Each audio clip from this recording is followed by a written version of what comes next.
Guys, welcome back. Welcome back. Welcome back. I'm here again, guys. My AOT sisters and brothers. We are back again, guys, with another AOT reaction, guys. I'm going to start pumping these motherfuckers out. They're just going to keep coming out. They're just going to keep popping out the same way that the motherfucking government want a Historia to have babies. They're just going to keep they're just going to keep coming out every time. Keep having babies so we can keep this 50-year plan, right? So that's what I'm going to do. But anyway, guys, I hope y'all are doing well. I hope everybody's having a great fucking day. Guys, we're back here with another reaction, guys. In this particular one, we're going to react to a particular video that I kind of caught my attention a bit by a creator known as Gatsu. In this particular video, he's going to explain basically why we should feel sorry for Eren.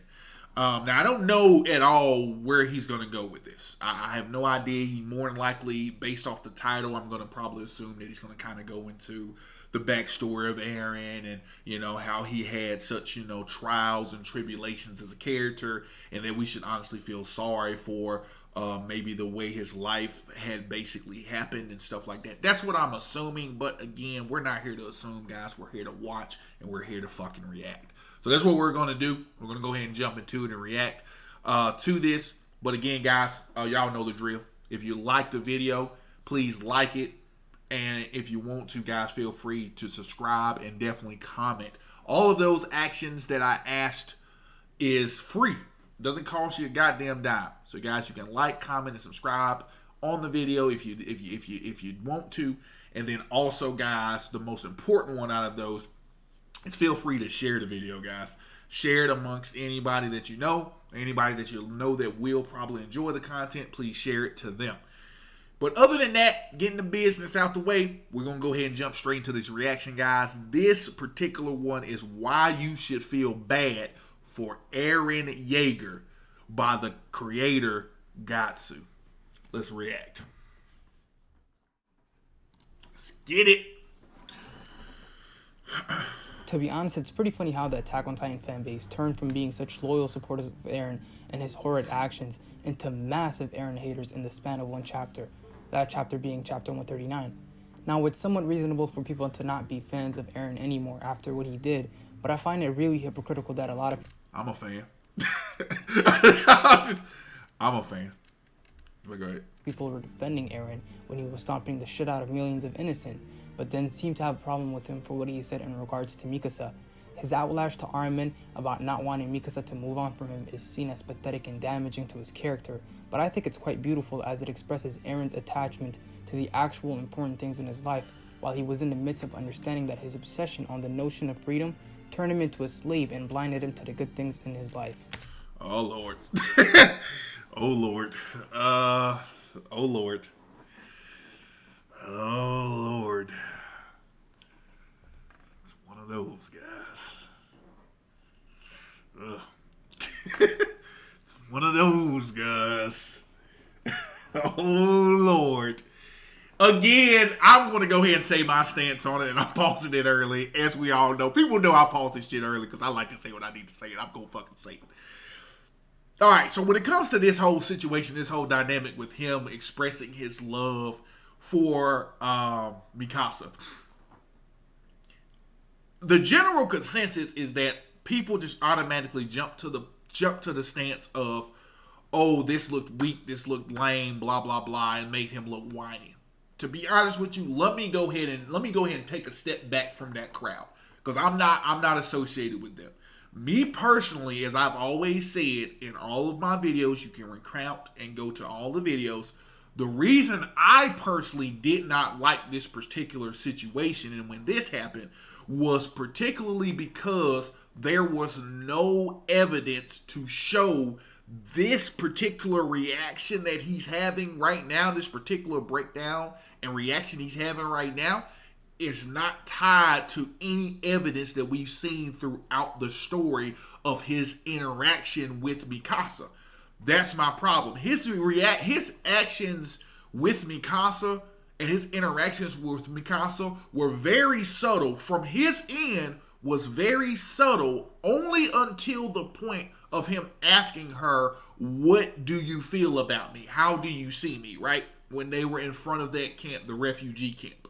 That's the only time in which we can recount that he pretty much kind of asked her along the lines of a more sexual type of way, an innuendo, if you will, of like, hey, do you like me more than just friends and family? Do you like me as more than that? Do you see me as boyfriend material, husband material, something to that degree? That's the only time he asked that. But if we go from that point backwards to chapter 1, there has been no evidence of what kind on his end to show the reaction that we got in chapter 139. That is where the stance is, and that is why a lot of people were saying that, hey, it doesn't make sense and it's out of left field. That is the problem. Why? If there were subtleties throughout the entire chapter, as I've mentioned before, something along the lines of an Armin and an Annie, we can then accept this fact. We can accept the fact of him being and having this breakdown of him being basically in love with Mikasa. This is his declaration of love for her, right? That's why it seems out of left field, because this was not evidence at all throughout that portion up until he asked her what does she feel about him. And nobody can't deny that. And what I mean, and I will specify from his perspective and his end, that's what we saw. From her end, yes, we saw her obsession with him. We saw her always wanting to save him, always wanting to be around him, always wanting to be up under him, always going the distance for him. You know what I mean? In season 2, that part in the anime where everybody was surrounded and the coordinate was first activated, when she tried to go in for the kiss. Yes, it was evident to show that she was in love with him. I'm fine with that. From her end, I'm okay with that. But this motherfucker clearly turned away and just said, nah, I'm good. I'll always wrap the scarf around you. That's not romantic. That's not this reaction here. You see what I mean? None of it. None of that showed that. To be honest with you. None of it.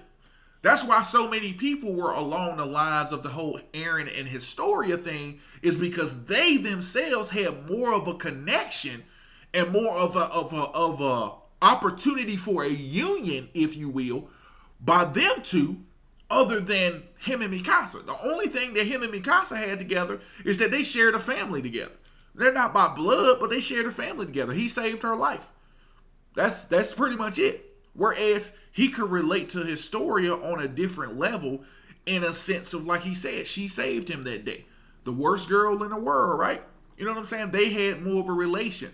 He somewhat bought her out of her shell. So yeah, you know what I mean? Like, that was more of an intimate relationship between Eren and Historia, other than Eren and Mikasa. That's why it doesn't make sense. That's why it doesn't make sense. Now again, that's just me. That's me. That's why it doesn't make sense to me. I don't know how everybody else feels, but that's me. That's my explanation on that. We'll go ahead and let him continue. Personally, I wasn't a Jaegerist as people deemed themselves during the release of Season 4, nor was I a Marley apologist.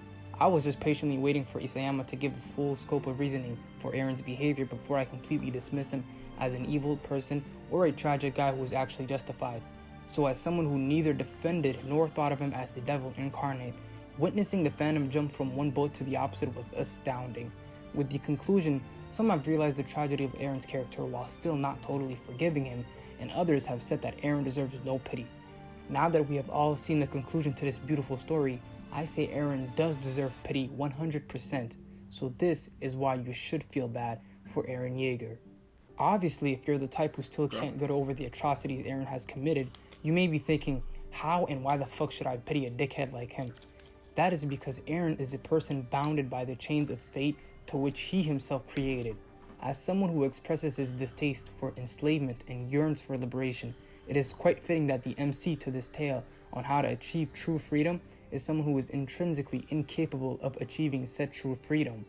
The story does a great job of making us support him, because everything we know up until season 3 is everything Eren knows, so of course we're going to side with him and his reasoning. But as the story introduces a whole new world, as the reader, you should have shifted from being totally supportive of Eren to being slightly skeptical and cautious of still one-sidedly defending Eren, because with the introduction of Marley and the rest of the world, the story gains more nuance and introduces the subtle theme of conversing.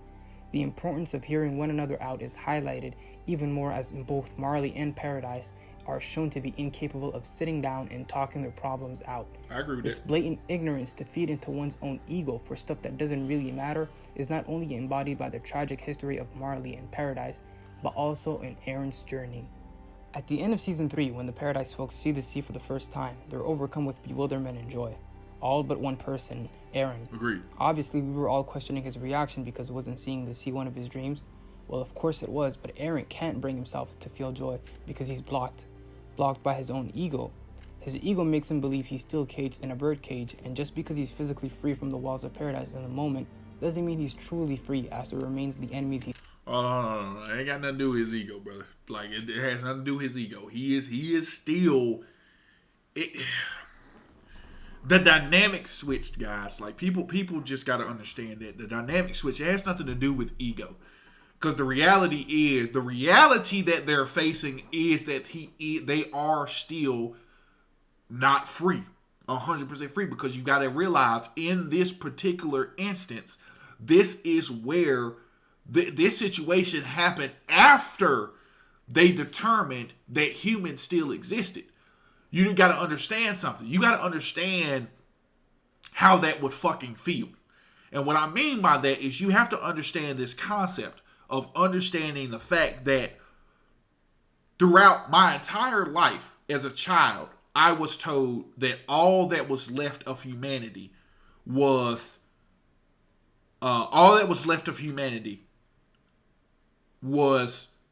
within the walls that confined us.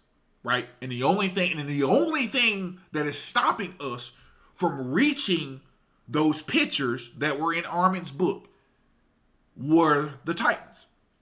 Right? So you're understanding this dynamic and this concept all throughout the thing, all throughout the stuff, right?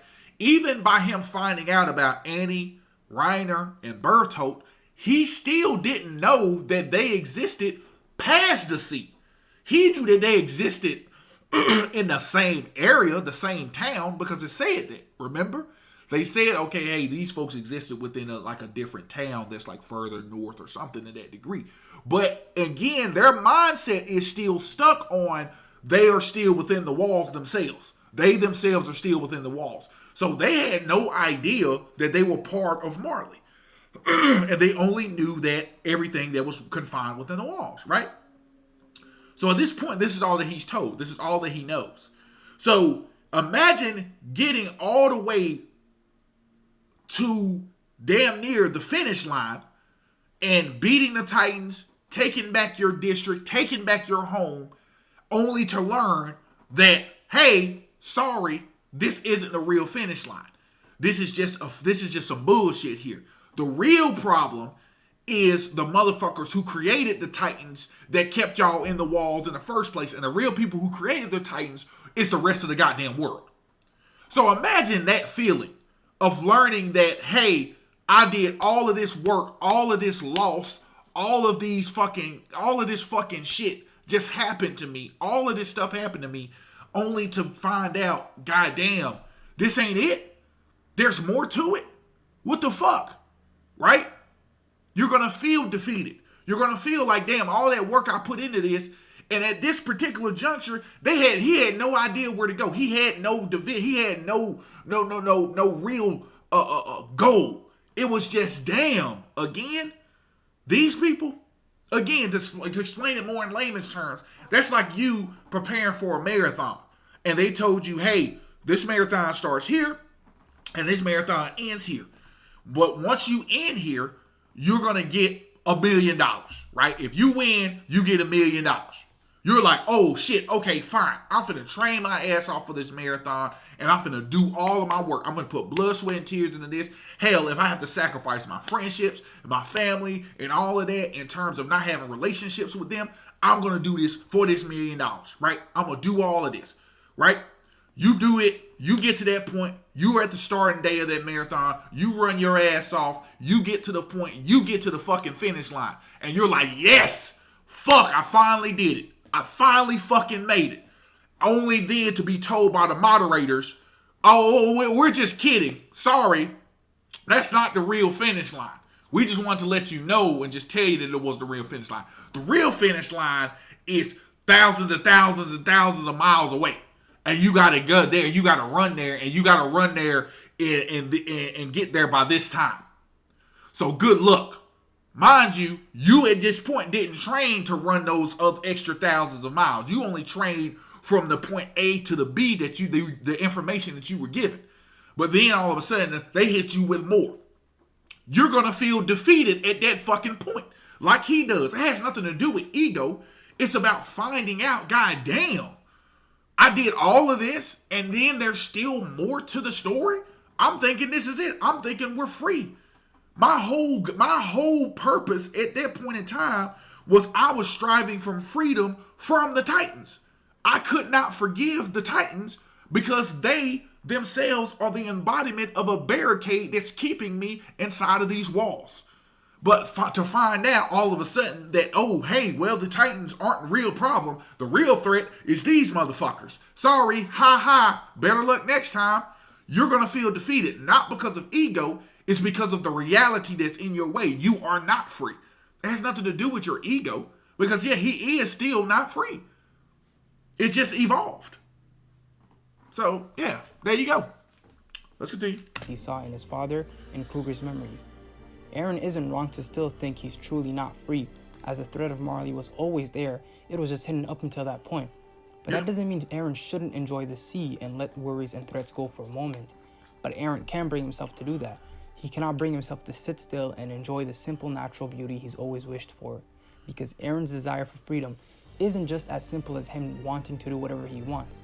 Eren's desire for freedom is so layered and intense, he influenced the past in order to make his present self want freedom so bad. From here on, I would like you to imagine two Erens. The first Eren being present Eren, the normal Eren we've been seeing up until the scene in which Eren kissed Historia's hand. This Eren is untainted by the past or the future and merely moves forward according to the knowledge and feeling he has in the present moment. True. The second Eren is founding Eren. This Eren is the Eren after he kissed Historia's hand and subsequently got all the memories from the past Attack Titans and can now also glimpse into the future.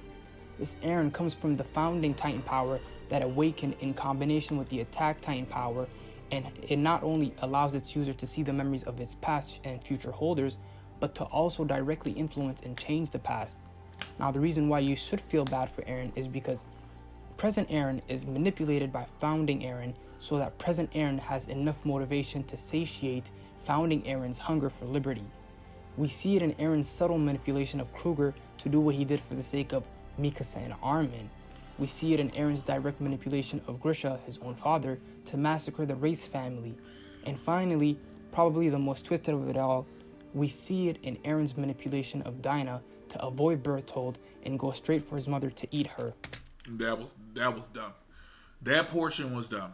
Like that was an idiotic thing to do. To be honest with you, to even add that into the goddamn fucking to the story, in my opinion. Again, I explained in the previous video the Dinah / Dina, whatever you want to call her, that situation of her going to Grisha was already answered when she first turned into a Titan at the port. She told him, whatever I become, I will always find you. That answers the question right there of why she was in the area. To me personally, I think Isayama just wanted to add shock value to the situation. I think he wanted to add shock value, and that's why it didn't make sense. And that's why people were like, this is fucking dumb. This is stupid. Because of the simple fact, it was dumb in regards to, it was just another out of left field thing that just made you be like, what? Why? Right? Because again, it was already answered. The answer was there all along with her attacking all of that. Right? Because that's why it doesn't make sense. Also, because it's one of those things too, to where if you had that much influence, to do that, you would have had, if you knew what the Bertolt situation was, all you had to do was just have Dina eat one of them. It didn't happen yet. So by you changing that would have altered another. That would have made another timeline. Because if you would have had Dina eat Bertolt, she would have turned back human. And then what? She would have turned back into a human. Then she would have went and found Grisha. And then she probably would have revealed everything to Grisha and did all this stuff and blah, blah, blah. Because again, they were all restorationists, right? So she would have been on the side of Paradise. Right? If you had that type of situation going on. That's why I say, that's why I see it. It doesn't make sense. You chose for her to avoid eating Bertolt so that Eren could get upset. Why? Supposedly that's the theory, but that's dumb because he already realized he wasn't free. He already wanted that strive. He already had that strive for freedom. That's why he wanted to join the scouts and all that shit. And that had no influence to do with Dina eating his mom at the time. He still was going to join regardless. So what was the point? That's why. I just explained to you and I refuted everything against that portion of the story. What point was it for him to even do that? There was no point. Because if she would have ate Bertolt or one of them, Annie or whatever, if she would have ate them, she would have been turned back human. By the time she turned back human, she would have been at the wall. They would have figured all that shit out. And they would have been like, oh, goddamn. Then at that point in time, Reiner didn't would have been left. Reiner didn't would have left because they were tired. They were already out of energy. They would have left and been like, fuck. And then she would have remembered all of that stuff. She would have been like, motherfucker, what the hell? I got turned into a damn Titan. And I was with Grisha, and we were trying to restore Eldia. So she would have went and explored this little area here, found Paradise, found Grisha. They would have all talked, and she would have revealed everything to them, talking about all of this different stuff, and a whole new story would have transpired, right? But by Bertolt being dead, they lost two Titans. They would have lost the Jaw Titan, and they would have lost the Bertolt's Titans. They would have lost all of them. They would have lost both of them motherfucking Titans. And who would have been left? Just Reiner and Annie. They would have had to dip and get the fuck out of there. Come on, man. That's what I'm saying. That's why I say this portion didn't make sense. That's why it's so dumb. The innocent and naive kid we saw for 3 seasons wouldn't have wanted any of this at all. To force Kruger to do all the horrors he did for the sake of Mikasa and Armin, to force his own father to massacre a family, and to have indirectly orchestrated his own mother's death would have broken President Eren apart if you would have told him all of this prior to him kissing Historia's hand, which is why there was an external force that gave him enough fuel to do all the cruel things he did in the end. That is, founding Eren. Founding Eren is aware that Eren, as selfish of an individual he is, has a kind heart, so founding Eren took the time to manipulate the past so that President Eren has enough motivation to change the future to the outcome he wants. Eren clearly regrets his actions, but the stream of fate has been moving even before he was born. He begs Ramsay for forgiveness for what he's about to do, but in all honesty, couldn't he have chosen to not go with the rumbling if he's aware of how bad of a decision it is? No, because ultimately Eren's not responsible for his fate. Founding Eren is. So while President Eren knows just how much of a fucked up thing he's going to No, he could have chose. Y'all gotta stop with that. A lot of you guys gotta stop with that. He already made his resolve in doing it. He wasn't gonna not do it because that's why, see, again, we're still trying to take bad writing and you're trying to mix bad writing of chapter 139 in with the somewhat good writing of the previous chapters. You can't do it. That's why it doesn't make sense, and that's why so many people refute all of this stuff, because it is dumb and it doesn't make fucking sense. The reality is that he knew the reason he had to go ahead and continue to do it is because, again, at that particular point, he knew it was too late. He knew at that point, there's nothing more I can fucking do. We've already went to these peace treaty. We've already established all of these different connections, and yet and still, these folks still want us dead, right? They want us fucking dead. What else can I do? Nothing. I have to do this because why? As he said when he activated it, I will not leave Paradise's fate up to chance. So I am going to destroy everything beyond the island. That's why. Yeah, I hate the fact, and that's why, and that goes directly in line with him saying, I hate that I found out that humanity existed. I was disappointed. Because now I know that there are good people out here, and I know that I'm going to be the cause of their death. And I, in turn, am doing what I am fighting so hard against. And I am taking away their fucking freedom to live. That's why. That's why, guys. Ain't got nothing to do with he just, could I have stopped it? Yeah, he could have. But he would have left Paradise's fate up to chance. Which we saw that happen at the very end on the last pages. It got destroyed anyway. So, yeah. Dude, he still goes with it as he realizes founding Eren has dug too deep of a hole for present Eren to crawl out of. Essentially, we can summarize everything I've said so far Not as really. founding Eren instead. Not really, because once again, he still could have left. He still could have done it. Y'all have to realize the basic fundamentals of that. He still could have not done the rumbling if he didn't want to. He still could have not. But by him not doing the rumbling at all, by him not doing anything at all, we saw what happened with that choice. We saw that choice play out. So it's not as if the choice never happened. We saw the choice happen in Mikasa's memories. They ran off together. He didn't even do the rumbling. They were looking, people were looking for them. And all out war was breaking out. Paradise people were getting fucking killed. All of that was breaking out. So, we saw it. It's not a matter of that. So we saw what happened by him not doing the rumbling. So by us seeing, we saw what happened with him not doing the rumbling, and we saw what happened with him only doing 80%. So what does that tell you? We need 100% rumbling. Leaving present Eren to achieve his delusional definition of freedom by going through time and fucking things over to make present Eren driven enough to commit the atrocities to satiate founding Eren's corrupted desire to be free. Now this sounds pretty fucked up, but the silver lining is within Eren's conclusion.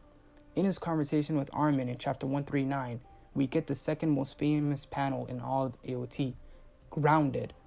The panel that indicates Eren finally being grounded in reality and becoming free from the control of founding Eren is so noteworthy because it contrasts the most famous panel of Attack on Titan, the Freedom panel from chapter 131.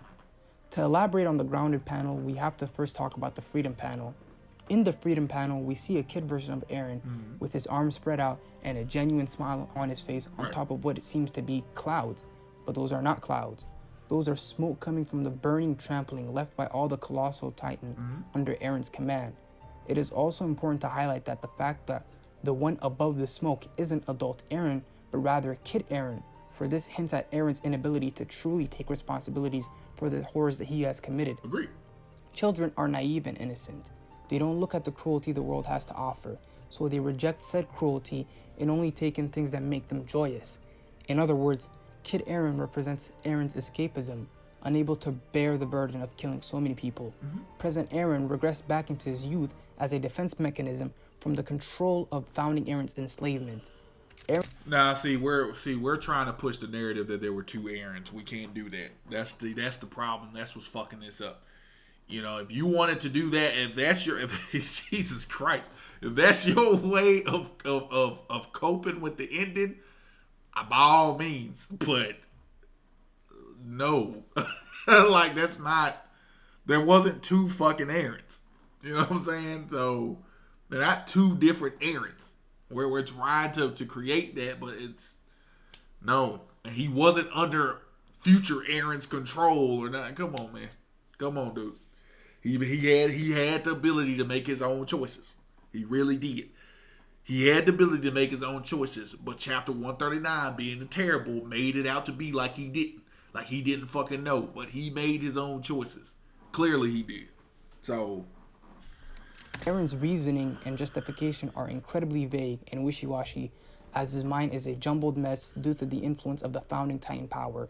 It's why he appears to realize that the Eldians are the source of problems, and if they were to disappear, the Titan problem would not. No, it's not. Let's not even do that. Let's not even fucking do that. That's not why. That is not why. Because at this point in time, this is a flashback sequence. So he did. If we're going to take the concept that when he got the founding Titans powers, if we're going to take that concept that when he got the founding Titans powers, once he freed Ymir and she gave him the control, right? Once he did all that, if we're gonna take that into effect and say that, oh, that's because, then what we have to do is we have to understand that at this particular point he did not have her powers, so his mind was not fucked up then.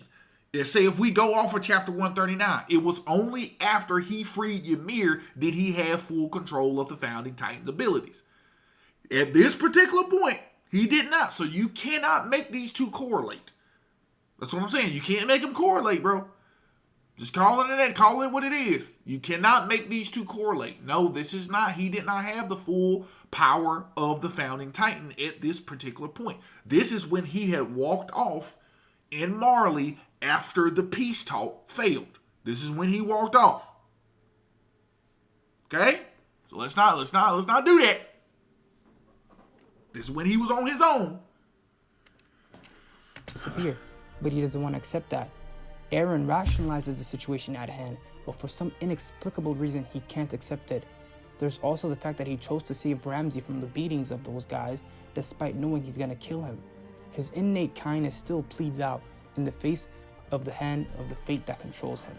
So while the Freedom Panel represents Eren's reluctance to face reality and hide away from the consequences brought on by the founding Eren's manipulation of present Eren, the Grounded Panel serves as a contrast to the Freedom Panel, for in this moment, Eren is now grounded in reality. With nothing to stand atop, he lies on the ground, witness to the destruction he carved. Another thing to note is that in the Freedom Panel, Eren is a kid, but in the Grounded Panel, Eren is an adult. As an adult, you can't shy away from the cruel reality that awaits, especially if you've done things in which there are consequences. Only a child has that privilege. The delusion founding Eren fed present Eren in order to rile him up and convince him he has no other choice but to move forward, dissipates, and all that he can see in front of him is no longer a path to move forward on, but rather a flattened, destroyed, blank plane. Eren is then left to ponder just why he had to do what he did, and he says he doesn't know, once again alluding to somewhat of an external force controlling him, this external force obviously being founding Eren. Founding Eren is cursed with the burden of seeing the past, present, and future all at once. With this burden, Eren's perception of reality is incredibly muddied. Think of it this way. Eren is a human being, and human beings are three-dimensional beings who only exist in the present. We can understand the concept of the past and the future, but we cannot exist in them simultaneously. In comes the ability of the Founding Titan. The Founding Titan makes you witness the past, present, and future simultaneously as you exist. A normal human being cannot, by the laws of nature, comprehend, nor can they tolerate such an ability, because a normal human being can only influence the present through their own will, but when the past, present, and future are all set in stone in front of your eyes, any notion of free will and agency is gone. So with the ability of the Founding Titan... Okay, so if we're going to go with that, your theory, what was Ymir? Ymir wasn't human before she gained it? How was she... Ymir wasn't human? So how was Ymir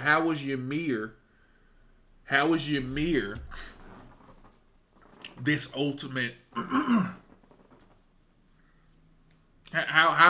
how was Ymir that? Because see, your concept is saying that he was human, and since by him being human, he was not able to be able to use the power of the Founding Titan, right? That's what you said, right? But how was Ymir able to do it? How was she able to do it? Because if I'm not mistaken, Ymir wasn't of royal blood. She wasn't of royal blood because she was a slave. So she was human. So how was she able to do it? With ease. She was able to even give over the power to him. No problem. Control. Here you go. Take it. Here you go. Take it. Take it, buddy. Right? Take it. Here you go. Again, that's what I'm saying. These arguments have to be based in theory, and that's the problem.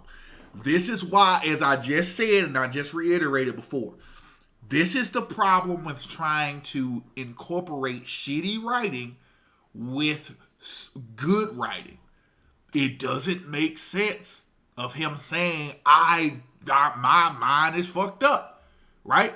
Because your interpretation of his mind being fucked up is because of the fact that why? He was human and they couldn't exist in the past and the present and the future at the same time, so it fucked up his mind. You gave a rational reasoning as to why, of saying, oh, it's because he was human and that is why he couldn't do it. Okay, fine, we'll go with that.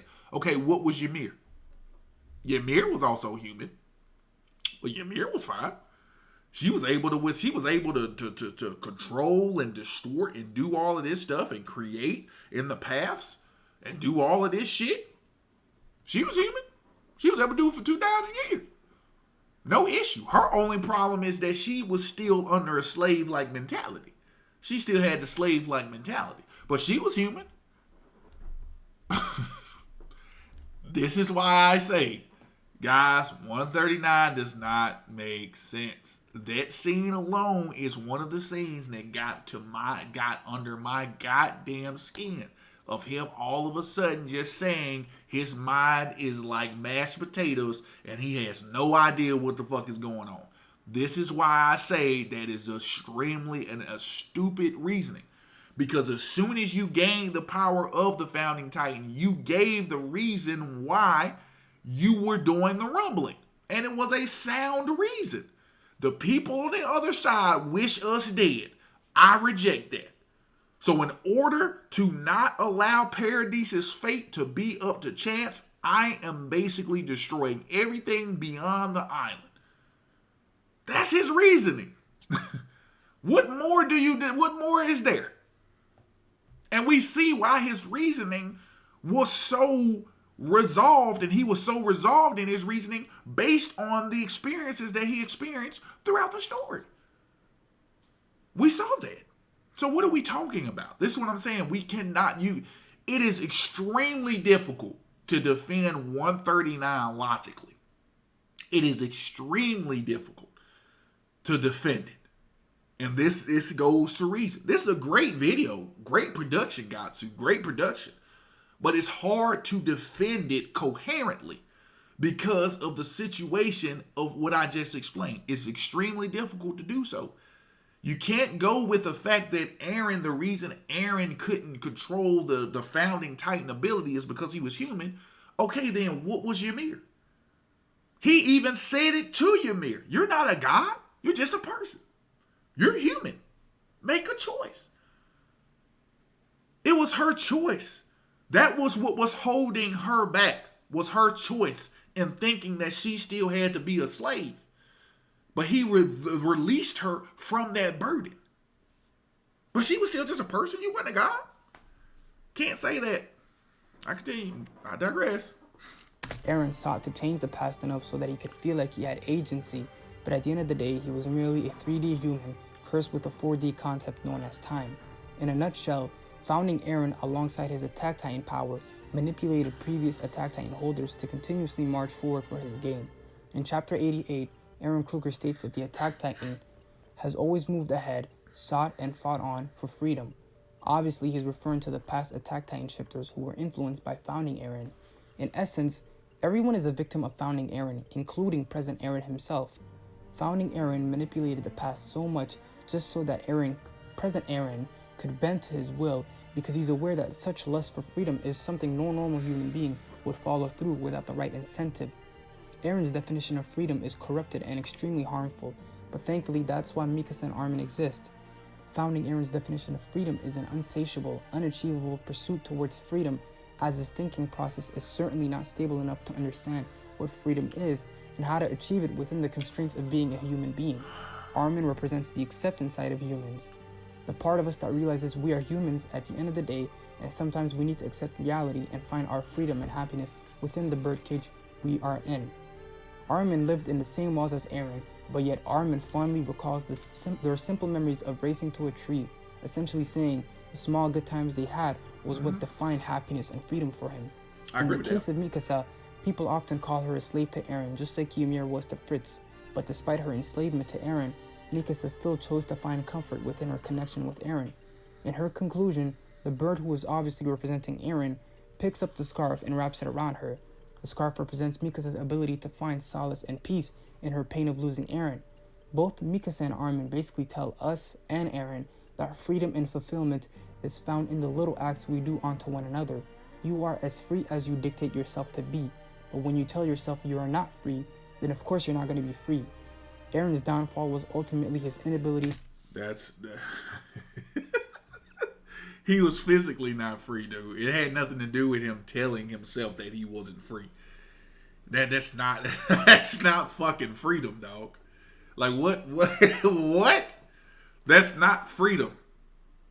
What Eren, that's the thing. What Eren saw was very normal in a sense, to where he was like, I'm just not willing to accept the fact of just living in these walls and just consistently having a constant threat looming over me to where I can't do anything. That's a problem. We have people on the other side of the sea that are actively trying to kill us and wipe us out. Actively. I can't accept that. And Armin can accept it. Armin can accept, walking running up to a tree and eating the ice cream and just focused on the present day. Armin can accept that all he wants to. But that's not the truth. That's like trying to ignore, that's like ignoring the fact that you're in a war-torn country and you're trying to ignore the fact that you got a fucking, and that you got, bombs going off. You know what I'm saying? That what you just said sounds ridiculously ridiculous. It just sounds fucking ridiculous. It does. Because that's like fucking telling the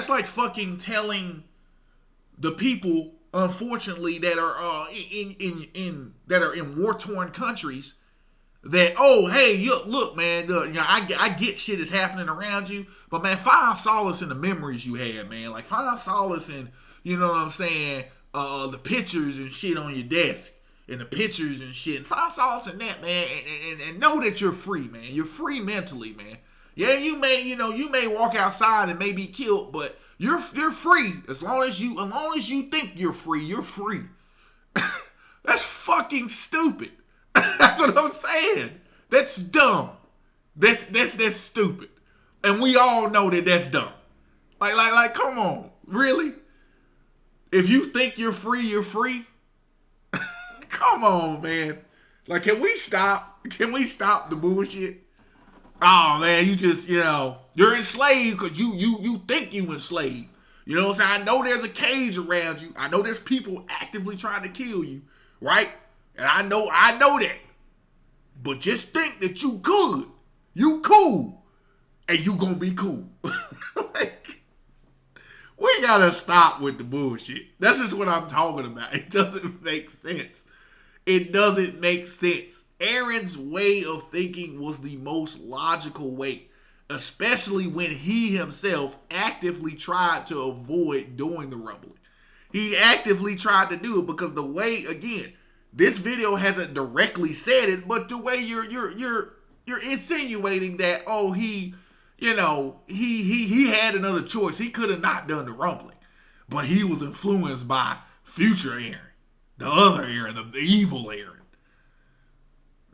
To cherish the present due to his corrupted perception of time and reality, which then led him to believe he's not free at all, to which we can't honestly blame him for.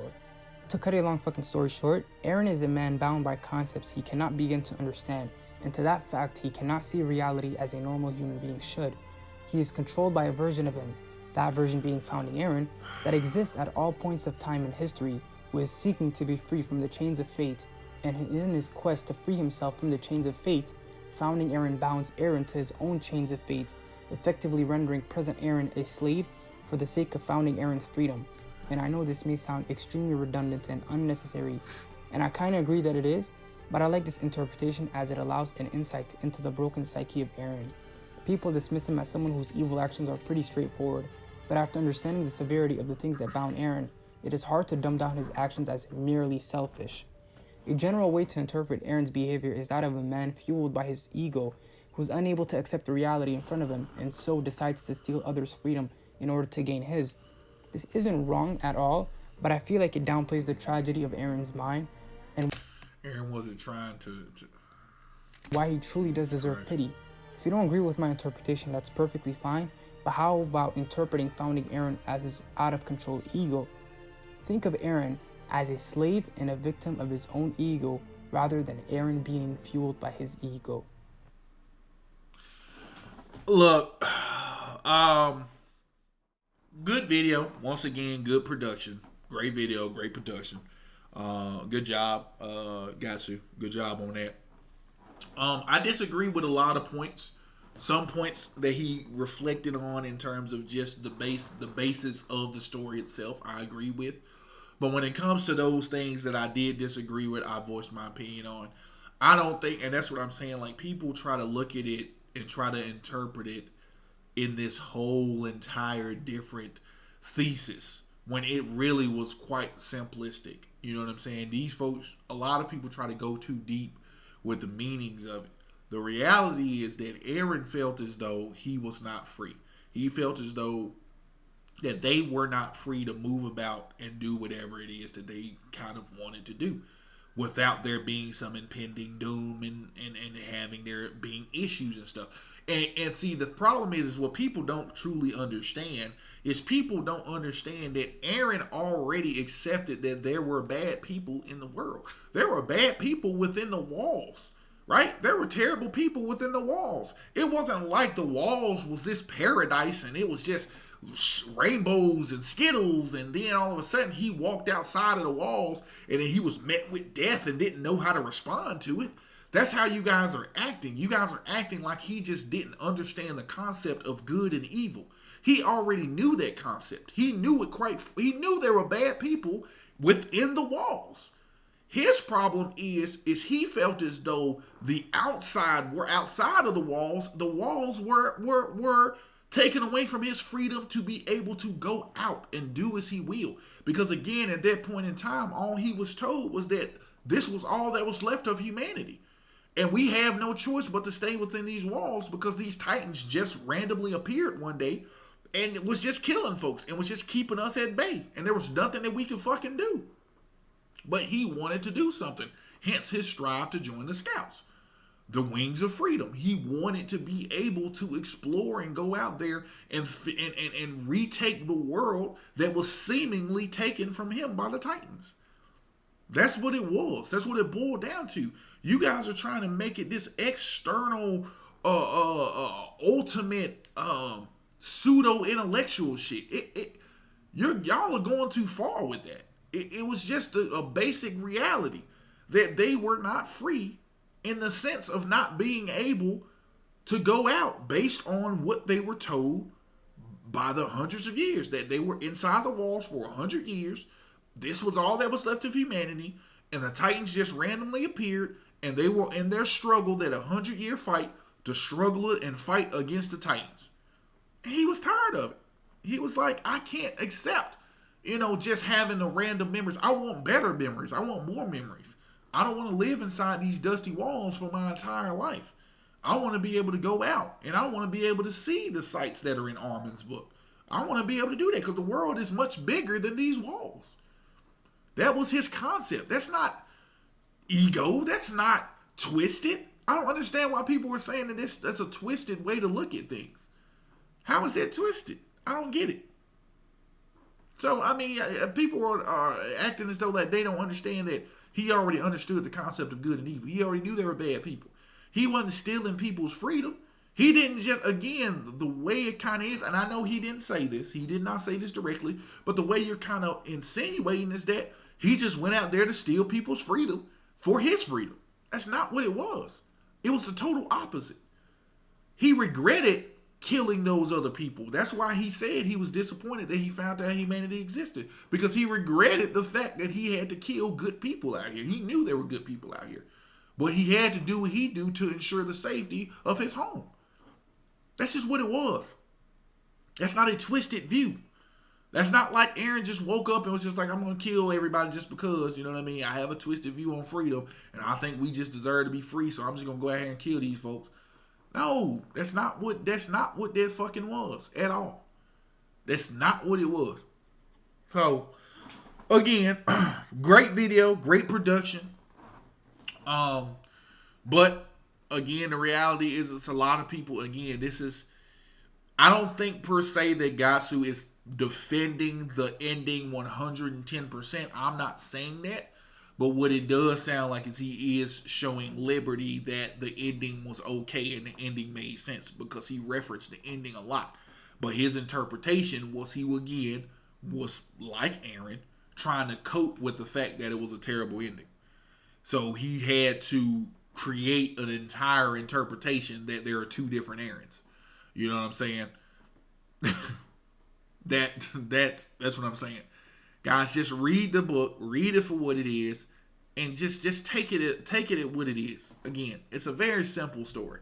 I just explained to you his reasonings for freedom. I just explained them to you verbatim. It had no pseudo-intellectual, multi thing like that. Like I said, I touched on the points that I touched on. I don't know what to tell you guys. But anyway, I'm going to cut it here, guys. I've been talking long enough. Once again, I didn't really want this to be a super long video, but you know how I like to talk. I'm very long-winded in my reactions. Don't mind the hair, guys. The hair looks crazy. But other than that, guys, y'all know the deal. Like, comment, subscribe, and most importantly, share the video. And I'll see you guys in the next one. And we just going to keep pushing these motherfuckers out. Y'all have a good fucking day. I'm out.